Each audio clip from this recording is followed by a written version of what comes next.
Here is an explanation for the answer to final exam, question number 63 in Electricity Demystified, second edition.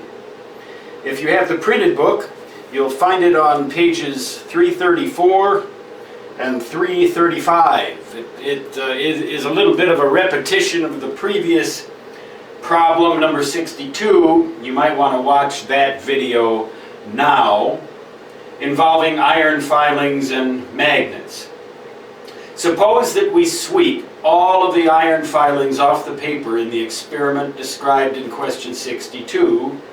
We remove the wire and then place a bar magnet on the paper.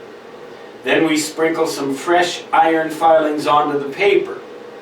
What will the iron filings do? Well, let's change our perspective a little bit.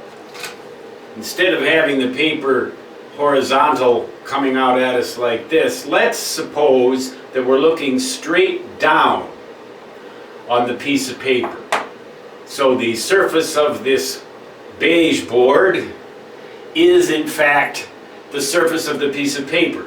We lay this bar magnet down on the paper, presumably on a solid surface like wood or something, so that the paper doesn't sag. It stays really flat and it's horizontal, and then we sprinkle these iron filings down on it. The iron filings are going to align themselves with the magnetic lines of flux. They're going to tend to bunch up in a pattern that follows the pattern of the magnetic lines of flux.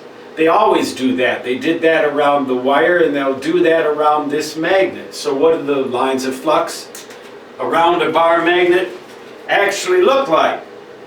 Well, it's kind of interesting, the pattern that you get. You'll find a good drawing of it back on page 234. It's in chapter 10, 234 if you have the printed edition. It's figure 10-1. It shows what the lines of flux, or actually curves of flux, look like. They tend to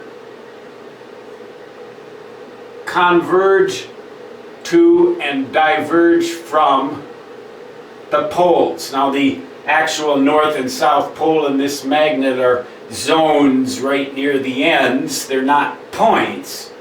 They're kind of fuzzy zones in there. But you're going to get a pattern of curves that looks something like that. They're going to come together like this. They go through the magnet.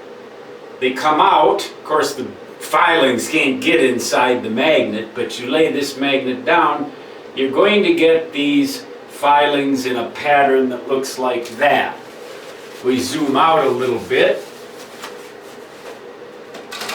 so that the bar magnet maybe, we go a little higher above the paper. There's our bar magnet.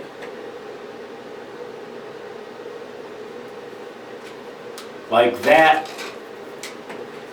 The flux curves are going to go kind of like this.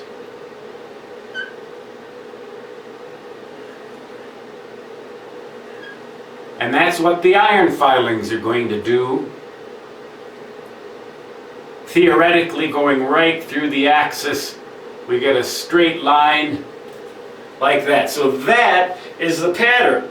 Well, if we go through our choices, A, B, C, and D, none of those choices describe this.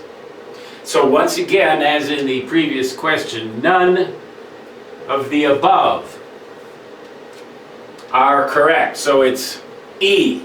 That's the answer for this question.